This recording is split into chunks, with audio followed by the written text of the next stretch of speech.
سید ولد آدم خیر الانام، اس پہ لاکھوں درود، اس پہ لاکھوں سلام۔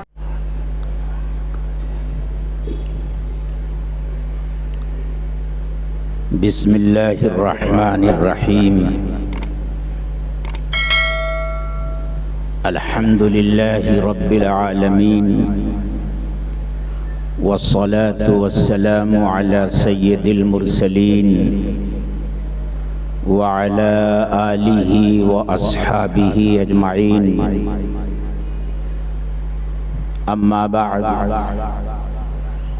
فعن ابی سعید الخدری رضی اللہ تعالی عنہ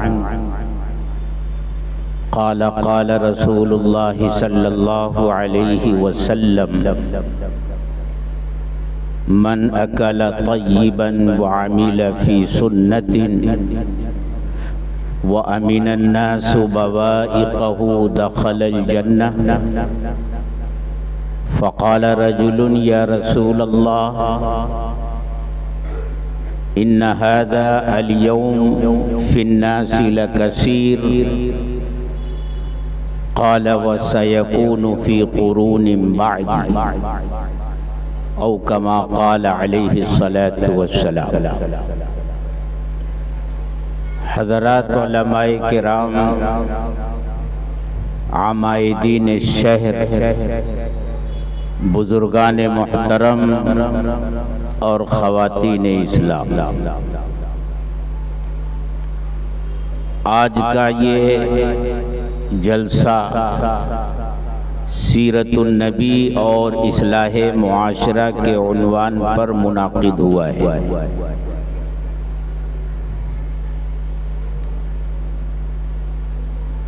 اصلاح معاشرہ کے سلسلے میں آج کل خوب پروگرام ہو رہے ہیں، چھوٹی بڑی تنظیمیں، جماعتیں اور جمعیتیں اس سلسلے میں ہمیشہ فکر مند رہی ہیں اور اس عنوان پر جلسے اور مجلسیں منعقد کرتی چلی آ رہی ہیں۔ آج ہر زبان پر یہ بات ہے کہ معاشرے میں بہت زیادہ بگاڑ آ گیا ہے۔ کسی جگہ بھی چند لوگ بیٹھے ہوں اور اس کا تذکرہ آ جائے تو ہر ایک اس پر اتفاق کرتا ہے کہ معاشرے میں نہ صرف بگاڑ ہے بلکہ یہ بگاڑ دن بدن بڑھتا جا رہا ہے۔ صورتحال یہ ہے کہ جلسے جتنا زیادہ ہو رہے ہیں، پروگرام جتنا زیادہ ہو رہے ہیں، تقریریں اور بیانات جتنے زیادہ ہو رہے ہیں، ان سے معاشرے کا بگاڑ اور فساد ختم نہیں ہو رہا ہے بلکہ دن بدن بڑھتا جا رہا ہے۔ اس کی وجہ کیا ہے؟ سب سے پہلے ہمیں وجہ سمجھنی ہوگی اور اس کے بعد اصلاح معاشرہ کے تعلق سے کچھ ضروری باتیں کرنی ہیں۔ وجہ یہ ہے کہ ایک ڈور ہو، دھاگے کا ایک گچھا ہو جو الجھا ہوا ہو،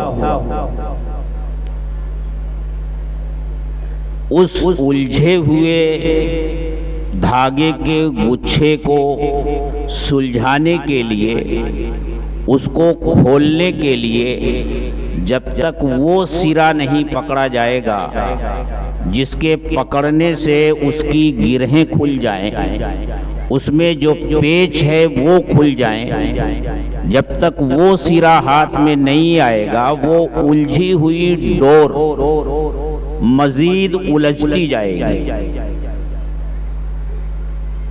آج ہمارا سب سے بڑا مسئلہ یہی ہے کہ معاشرے کی اصلاح کے لیے ہم جو کوششیں کر رہے ہیں اور جس انداز سے کر رہے ہیں اس سے یہ ڈور سلجھنے کے بجائے مزید الجھتی جا رہی ہے۔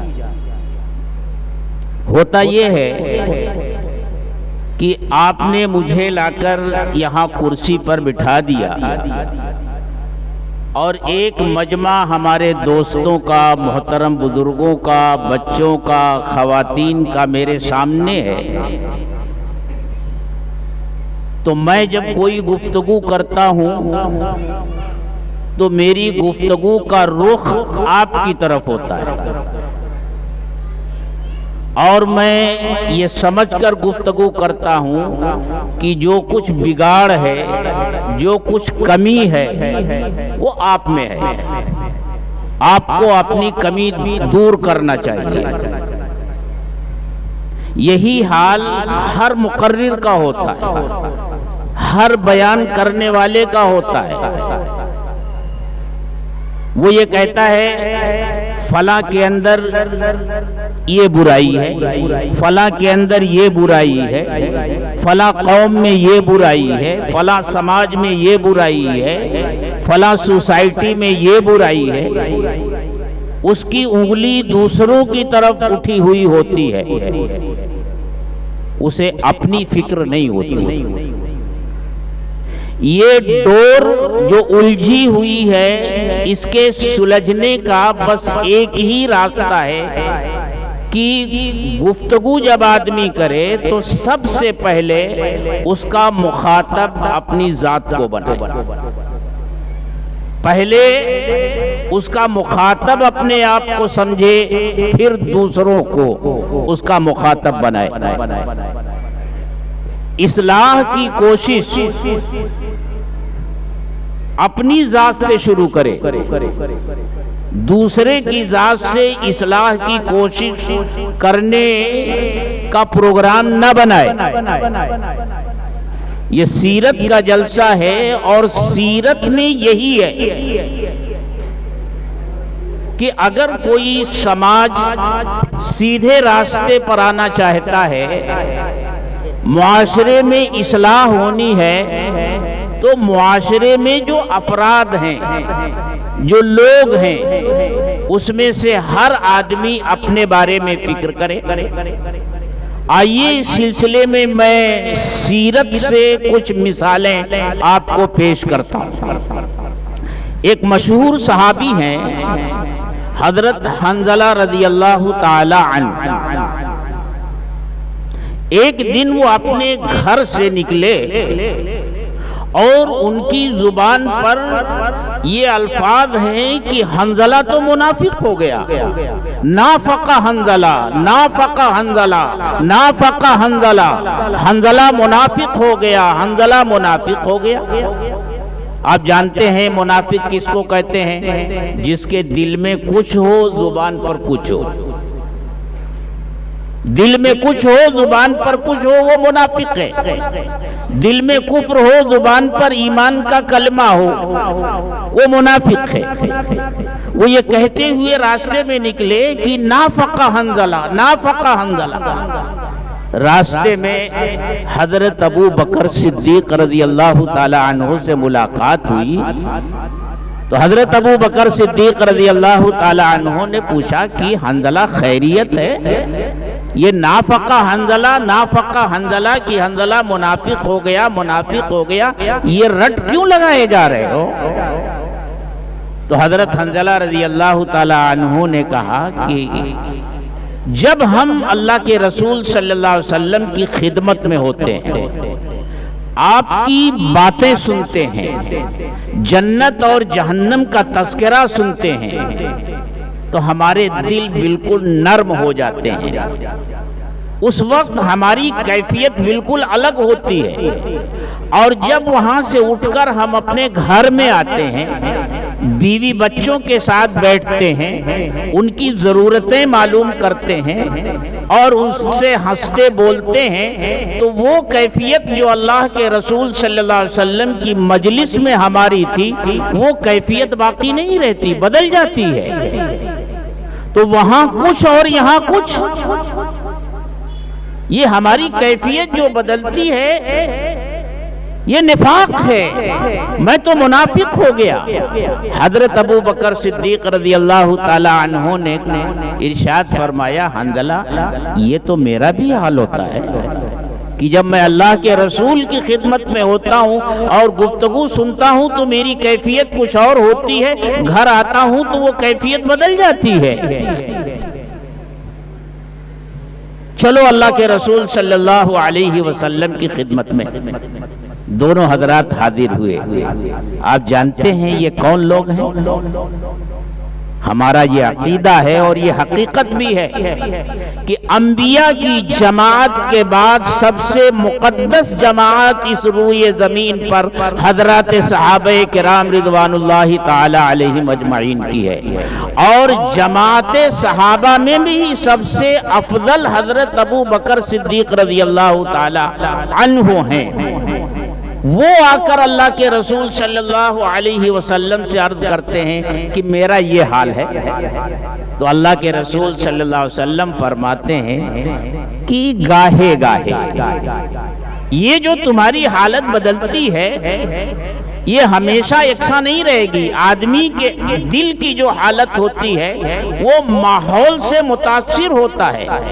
میرے پاس ہوتے ہو تو وہاں جو ماحول ہے اس سے متاثر ہوتے ہو تو وہ کیفیت ہوتی ہے، گھر جاتے ہو تو وہاں گھر والوں کے ساتھ بیٹھتے ہو تو تمہاری وہ کیفیت ہوتی ہے۔ اس سے گھبرانے کی ضرورت نہیں ہے۔ جو کیفیت میری مجلس میں تمہاری ہوتی ہے، اگر ہمہ وقت وہی کیفیت تمہاری رہے تو راستوں پر چلتے ہوئے تم سے فرشتے بھی مصافحہ کریں گے، اس لیے گھبرانے کی ضرورت نہیں ہے۔ تو ایک ایک فرد اپنے بارے میں فکر مند ہے، پہلے اپنی فکر ہے کہ میری اصلاح ہو، میرے اندر کیا کمی ہے، میرے اے بھائی، او بھائی گفتگو مت کرو، آگے کرو جا کے، میرے اندر یہ کمی ہے، میرے اندر یہ خامی ہے۔ ہر آدمی کو اپنی فکر کرنی چاہیے۔ اور دیکھیے ہمارے آقا کی سیرت کیا ہے۔ آپ جو لوگوں سے کہتے تھے، نہ صرف یہ کہ وہ کرتے تھے بلکہ جتنا کرنے کے لیے لوگوں سے کہتے تھے اس سے زیادہ خود کرتے تھے۔ ایمان والوں سے کیا آپ نے مطالبہ کیا اللہ کی طرف سے کہ 5 وقت کی نمازیں پڑھو؟ عام مسلمانوں سے 5 وقت کی نمازیں پڑھنے کے لیے کہا گیا، لیکن آپ کتنی نمازیں پڑھتے تھے؟ 5 وقت کی تو پڑھتے ہی تھے، اشراق بھی پڑھتے تھے، چاشت بھی پڑھتے تھے، اوابین بھی پڑھتے تھے، تہجد بھی پڑھتے تھے، اور تہجد کی نماز میں اتنا طویل قیام فرماتے تھے کہ پاؤں مبارک میں ورم آ جاتا تھا۔ اور جب آپ سے یہ کہا جاتا تھا کہ آپ اتنی مشقت کیوں اٹھاتے ہیں تو آپ فرماتے تھے کہ کیا میں اللہ کا شکر گزار بندہ نہ بنوں؟ اوروں سے 5 وقت کی نماز پڑھنے کے لیے کہتے تھے اور خود اتنی نمازیں پڑھتے تھے۔ جب ایسا حال ہوگا، جو کام میں آپ سے کرنے کا مطالبہ کر رہا ہوں، جب اس کام کو میں خود آگے بڑھ چڑھ کر آپ سے زیادہ کروں گا تب آپ میری بات مانیں گے۔ ایمان والوں سے کہا گیا کہ 1 مہینے کا روزہ رکھو، ایک مہینے کا روزہ ایمان والوں کے اوپر فرض، لیکن خود اللہ کے رسول صلی اللہ علیہ وسلم کا حال کیا تھا؟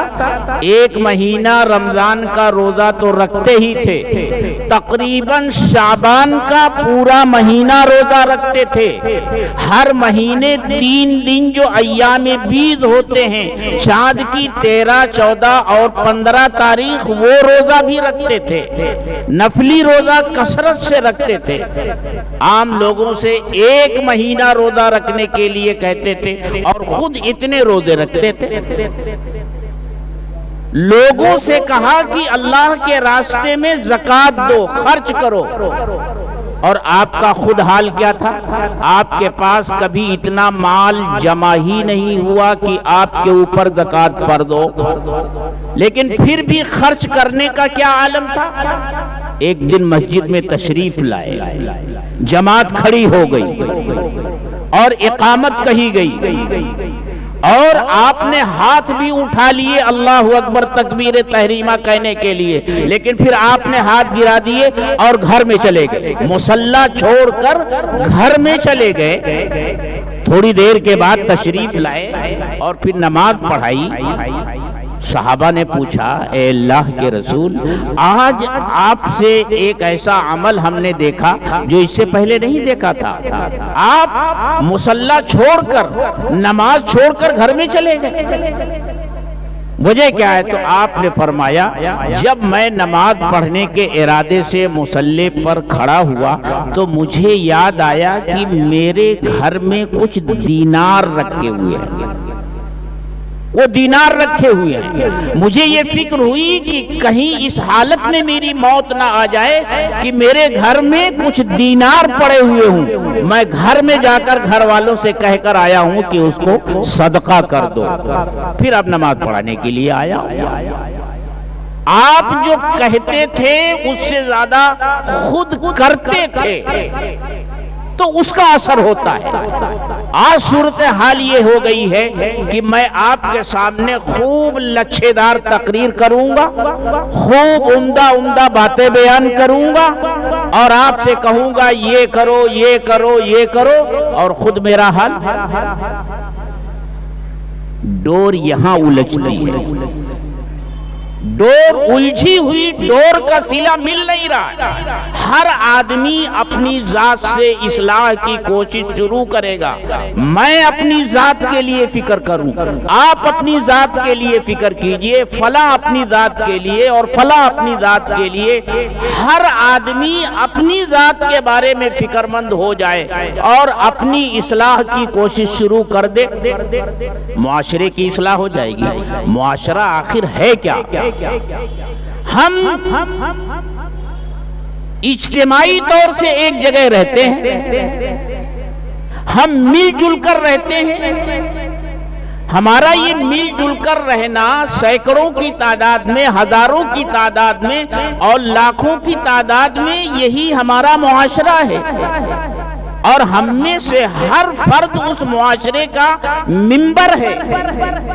جب ہر ممبر اپنے بارے میں فکر کر لے گا کہ میرے اندر یہ کمی ہے، میرے اندر یہ کمی ہے، میرے اندر یہ کمی ہے، اور وہ اپنی اس کمی کو دور کرنے کی کوشش کرے گا، تو پھر معاشرے کی اصلاح ہو جائے گی، سارا فساد اور سارا بگاڑ دور ہو جائے گا۔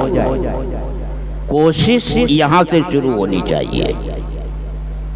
اس موقع پر چونکہ تفصیل کا موقع نہیں ہے، مجھ سے پونے گھنٹے میں اپنی گفتگو ختم کرنے کے لیے کہا گیا ہے، اس موقع پر میں نے ایک حدیث پڑھی ہے۔ اس حدیث کے راوی ایک مشہور صحابی حضرت ابو سعید خدری رضی اللہ تعالی عنہ، وہ کہتے ہیں کہ ایک مرتبہ اللہ کے رسول صلی اللہ علیہ وسلم نے ارشاد فرمایا، من اکل طیبا وعمل فی سنت وامن الناس بوائقہ دخل الجنہ۔ جو شخص اپنے اندر یہ 3 باتیں پیدا کر لے وہ جنت میں داخل ہو جائے گا۔ آج کے اس جلسے میں وہی 3 باتیں آپ کے سامنے پیش کرتا ہوں، اور پہلے اپنے آپ سے اور پھر آپ تمام حضرات سے درخواست کرتا ہوں کہ ہم سب مل کر یہ کوشش کریں کہ ہمارے اندر وہ 3 باتیں پیدا ہو جائیں۔ انشاءاللہ معاشرے کی اصلاح ہو جائے گی۔ صرف 3 باتیں ہر شخص اپنے اندر پیدا کر لے، یہ معاشرہ جس میں بگاڑ ہے، فساد ہے، انشاءاللہ اس معاشرے کی اصلاح ہو جائے گی۔ پہلی بات آپ نے فرمائی من اکل طیبا، جس نے حلال کھایا۔ حلال کب کھائے گا؟ جب حلال کمائے گا تب حلال کھائے گا۔ اگر کمائی حلال نہیں ہوگی تو حلال کھائے گا کہاں سے؟ اگر کوئی سرکاری ملازم ہے، آفیسر ہے، اور وہ رشوت لیتا ہے تو اس کی کمائی حرام ہوئی، وہ حرام کھائے گا، اپنی اولاد کو، اپنے گھر والوں کو حرام کھلائے گا۔ کوئی دکاندار ہے، وہ گراہک کو دھوکہ دے کر کے غلط مال کو صحیح مال بتا کر کے بیچے گا، حرام کمائے گا، شراب بیچے گا، حرام کمائے گا، منشیات کا اور نشہ آور چیزوں کی تجارت کرے گا، تو اس سے جو کمائی ہوگی وہ حرام ہوگی۔ اپنے کسی بھائی کا حق مارے گا، کسی کی جائیداد پر قبضہ کر لے گا، تو جب وہ حرام کمائے گا تو حلال کھائے گا کہاں سے؟ اس لیے فرمایا ہر شخص کوشش کرے کہ وہ حلال کمائے اور حلال ہی کھائے، اور نہ صرف یہ کہ خود حلال کھائے بلکہ اپنے بچوں کو، اپنے گھر والوں کو بھی حلال ہی کھلائے۔ حلال کی کتنی اہمیت ہے، اتنی اہمیت ہے، یاد رکھیے۔ اللہ کے رسول صلی اللہ علیہ وسلم نے ارشاد فرمایا کسب الحلال فریضۃ بعد الفریضہ، یہ اہم فرائض جو ہیں نماز، زکوٰۃ، حج، روزہ، ان کے بعد ایک اہم فریضہ حلال کمانا بھی ہے۔ یہاں تک کہا گیا کہ اگر کوئی شخص حلال کمانے کے لیے کوشش کرتا ہے، محنت کرتا ہے، تو اس کوشش اور محنت کرنے پر اس کو ایسا اجر و ثواب ملتا ہے جیسا اللہ کے راستے میں نکلنے کا اجر و ثواب ملتا ہے۔ حلال کی اتنی اہمیت ہے، یاد رکھو۔ اگر کمائی حلال نہیں ہے، حرام کھاتے ہو، یا میں حرام کھاتا ہوں، یا حرام پیسوں سے یہ کپڑے بنا کر پہنتا ہوں، تو نماز قبول نہیں، زکوٰۃ قبول نہیں، حج قبول نہیں، دعائیں قبول نہیں ہوں گی۔ چلاتے رہو اللہ کے سامنے، گڑ گڑاتے رہو اللہ کے سامنے۔ حدیث میں آیا کہ اگر کسی شخص نے 40 روپے کا ایک کپڑا بنایا اور ان 40 روپیوں میں سے 1 روپیہ بھی حرام کا ہے، تو وہ کپڑا پہن کر جتنی نمازیں پڑھے گا، ایک بھی نماز اللہ قبول نہیں کرے گا۔ اگر ایسا مال لے کر حج کرنے جاتا ہے تو اللہ حج قبول نہیں کرے گا، اللہ زکوٰۃ قبول نہیں کرے گا۔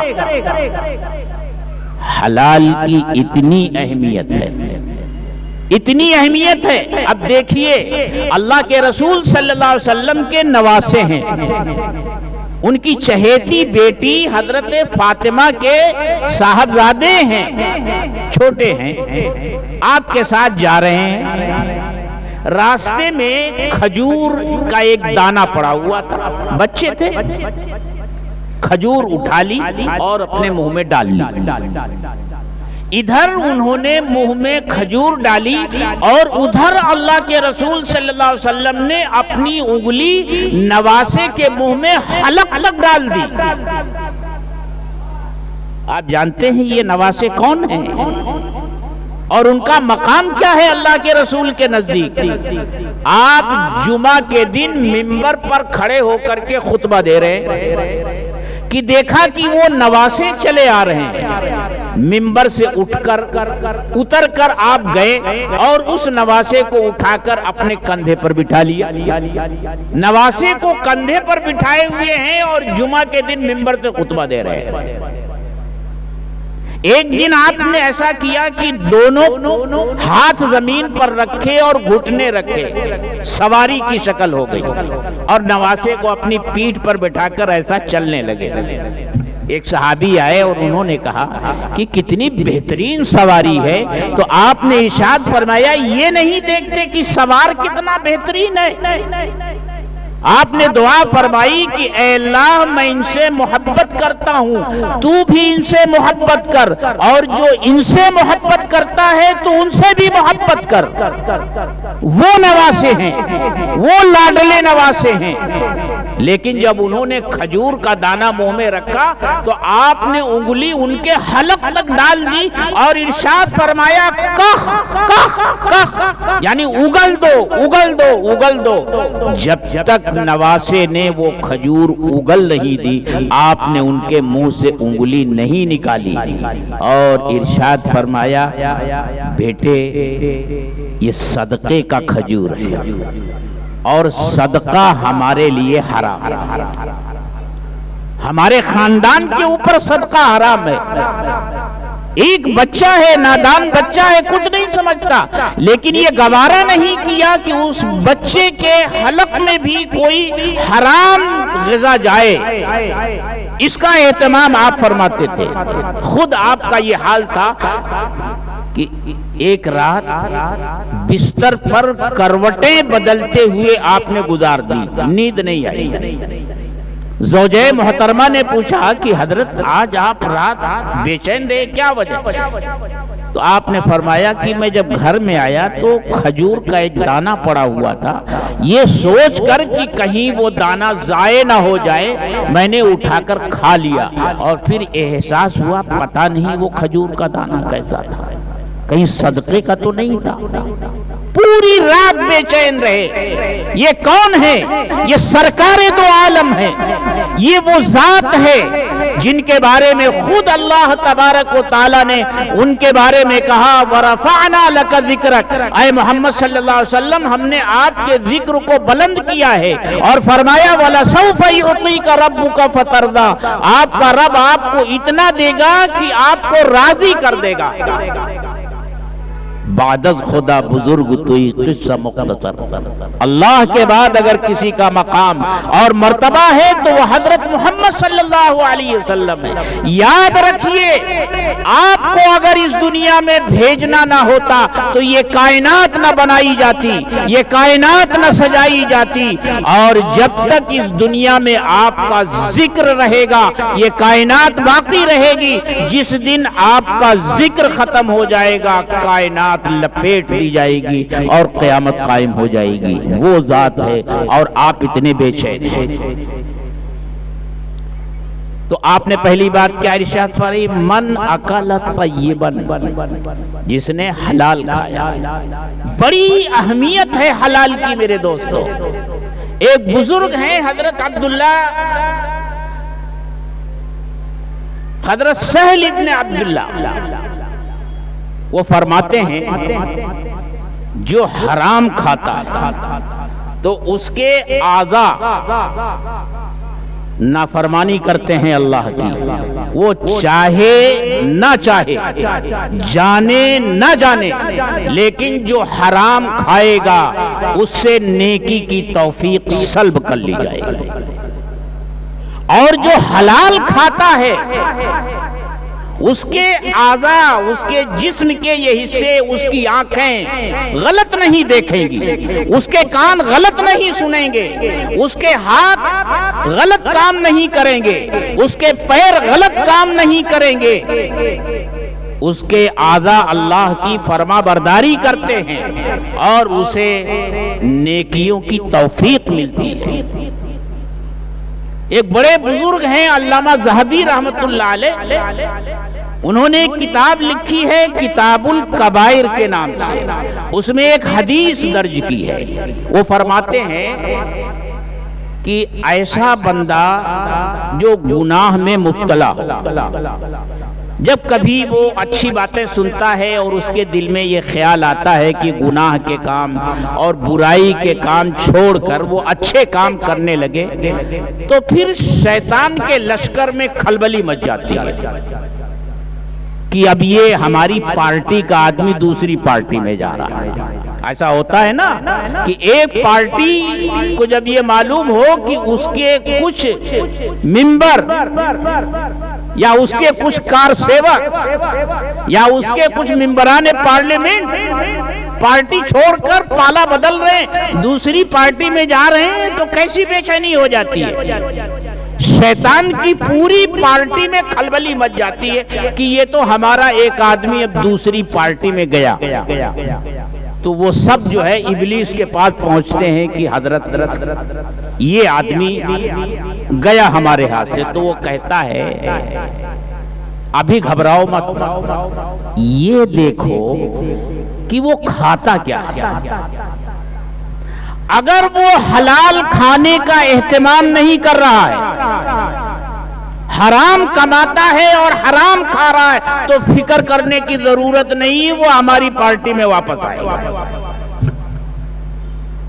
یہ ہے حرام اور حلال کا فرق۔ تو فرمایا من اکل طیبا، معاشرے کا ہر فرد، میں آپ یہ عہد کر لیں کہ انشاءاللہ آج سے حلال کمائیں گے اور حلال ہی کھائیں گے، حرام نہیں کھائیں گے۔ ہمارے بزرگوں کا اس سلسلے میں بڑے عجیب عجیب واقعات ہیں، موقع نہیں ہے ورنہ تفصیل میں اور عرض کرتا اس سلسلے کی۔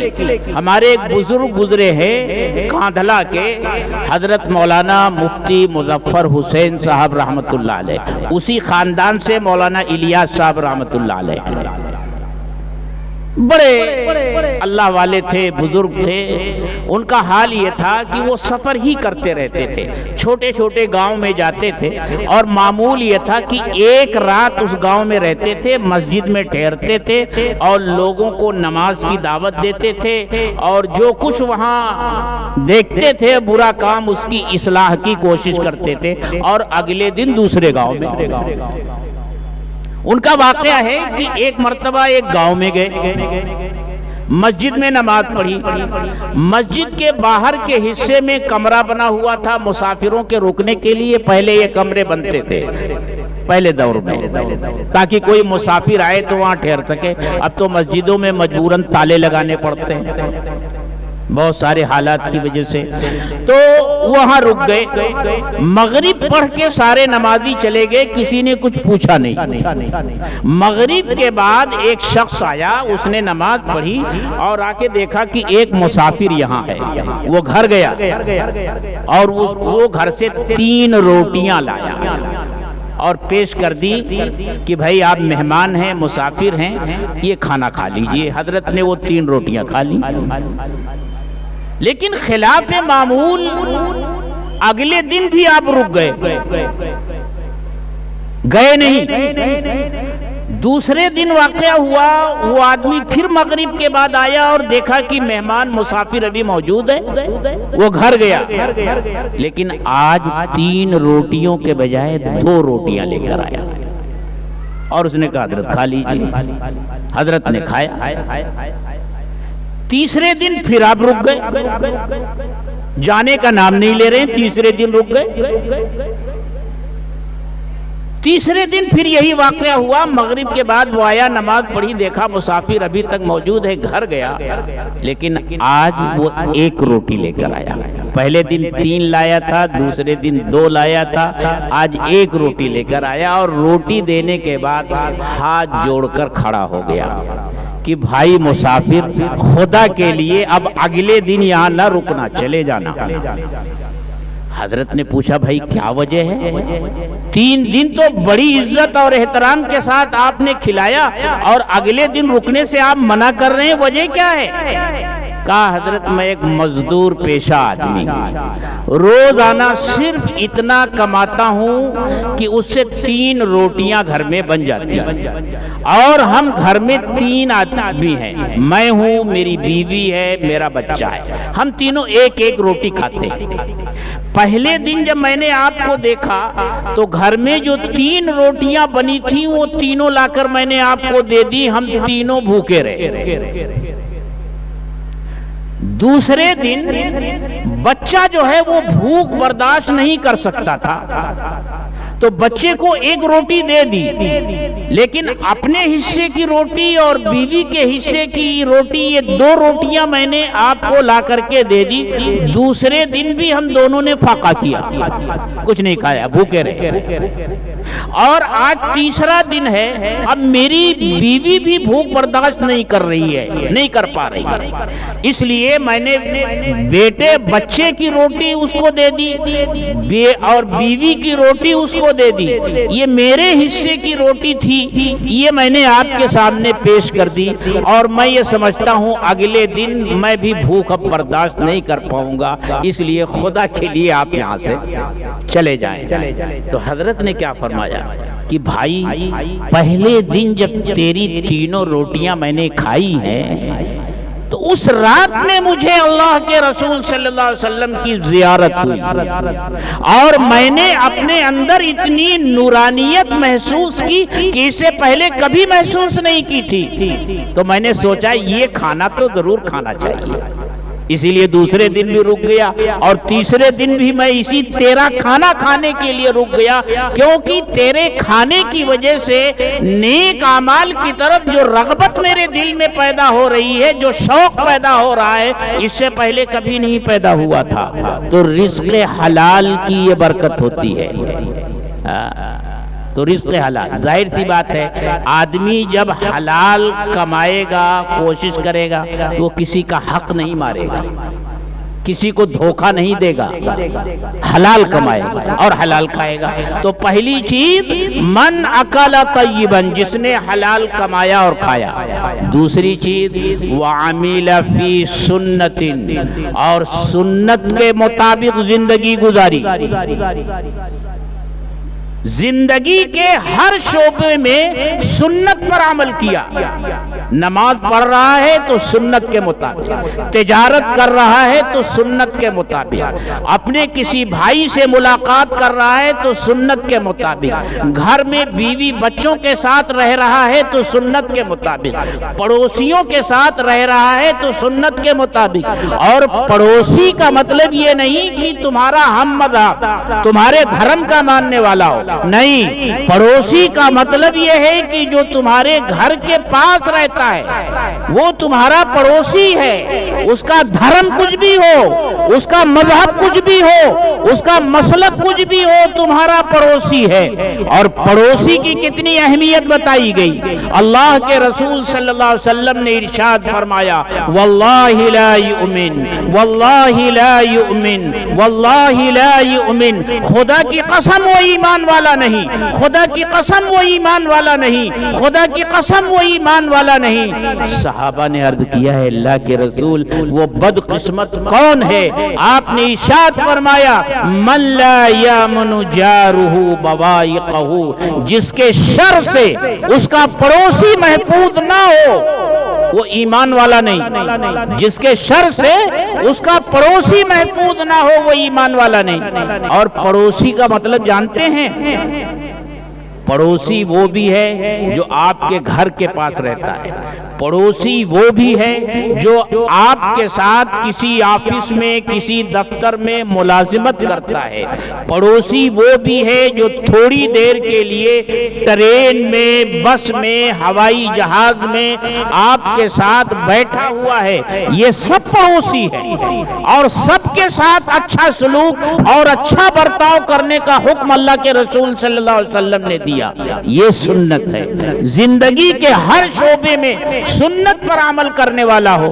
اور آخری بات جو آپ نے ارشاد فرمائی وَأَمِنَ النَّاسُ بَوَائِقَهُ، اور لوگ اس کے شر سے، اس کی برائی سے محفوظ رہیں۔